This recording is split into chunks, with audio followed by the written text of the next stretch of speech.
Hi, this is Nick Davis, and this is a tutorial showing how to create a gel or glass Photoshop button effect like the one you see here. This is probably one of the more commonly requested Photoshop tutorials, so my one is created using just shape layers and layer effects or layer styles. You can actually blow this up to any size in Photoshop because it's all created using vector graphics and it won't lose quality. But we're going to create a low resolution one for now. So let's get going with this. First of all, start off with a document 550 pixels square and fill it with black. First we're going to create a shape layer using the ellipse tool, and to do this hold down the shift key and create a perfect circle, leaving a bit of space around the edge there.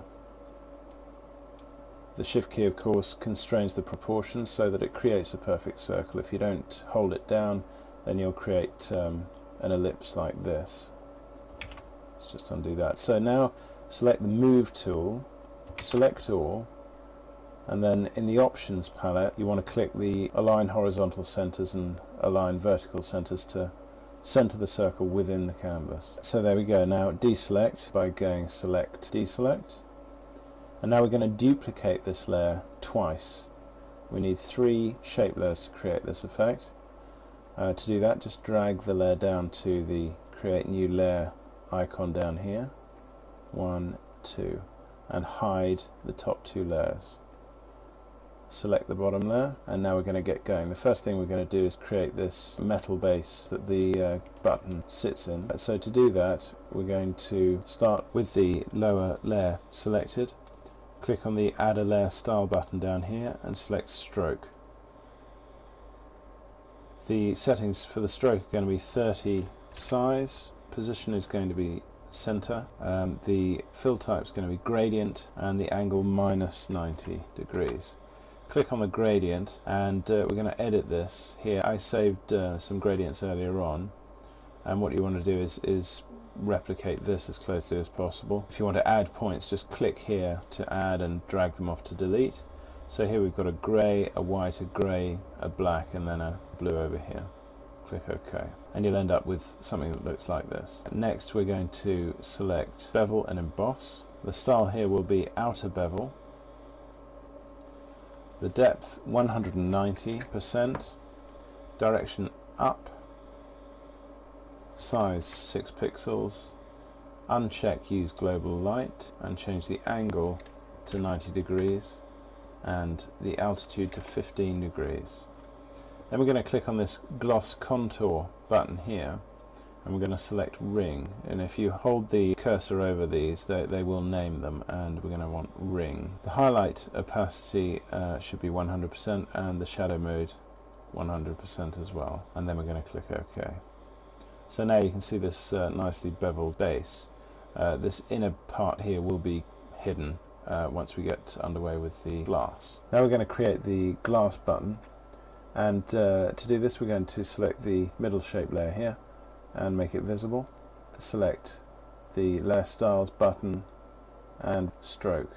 The stroke settings here I'm going to make size 2, position inside, blend mode screen, opacity 90%, fill type gradient again, and minus 90 degree angle. Again here I'm going to click on this gradient and load one that I created earlier. Again try and replicate this as closely as possible. We've got a grey, a white, a purpley blue, and another slate blue over here, and click OK. That'll give us a very subtle reflected edge around the edge of the glass. Okay, next we're going to add some reflected shadow down here at the base. Remember it's a black environment, so you would get some dark reflections, not just light. So we're going to click on gradient overlay and multiply 50% opacity, and we're going to select a standard black to white gradient, and this is what you'll end up with. Next we're going to select inner glow to create some reflected light, inner glow, and these are the settings. Screen for blend mode, opacity 75%, size 60 pixels, and we're going to select a foreground to transparent gradient with a blue over here and transparent. So this is where we are now. Finally we're going to create a bit of inner glow to highlight the shadow down here. So to do that, select inner shadow, screen 75% opacity, click off use global light and enter minus 90 degrees here. Distance will be 30 pixels, size 100, and the contour will be an inverted cone. Just hover the cursor over these and you'll see the names. Cone inverted is the one we want for this. And finally we're going to select a blue here for the colour and click OK. And we've got a bit of an inner glow there, a very mild one. Finally we're going to make the reflection that appears here on the top of the button. To do that, select the top layer and make it visible. With the move tool selected, we're going to drag a guide down and snap it to the top of that circle, and make sure that under the view menu, snap is selected and snap to guides, layers, document bounds are on. Now that we've done that, go to edit, free transform path, and hold down the shift and alt keys to constrain it to proportions and to keep it in the center of the canvas, and scale it down to about 60%.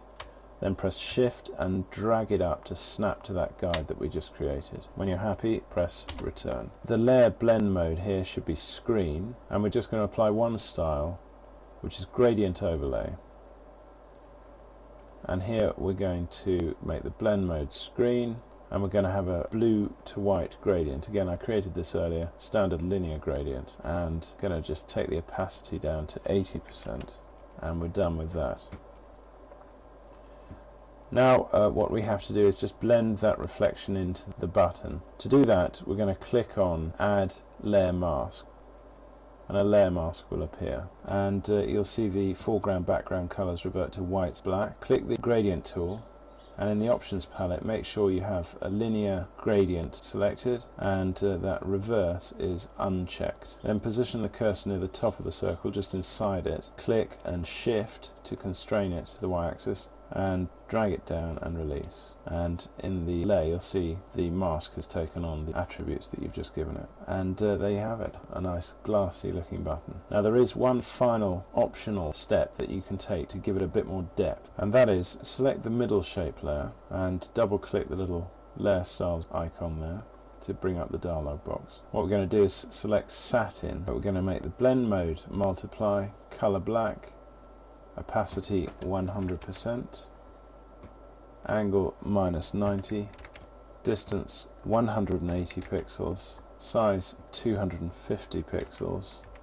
The contour is going to be half round. Click on this and find the half round one. There it is. And uncheck invert. And what you'll see here is a much deeper black. If you click off the satin, it's given it a whole new depth. So I'm going to keep that, click OK. And there is your button.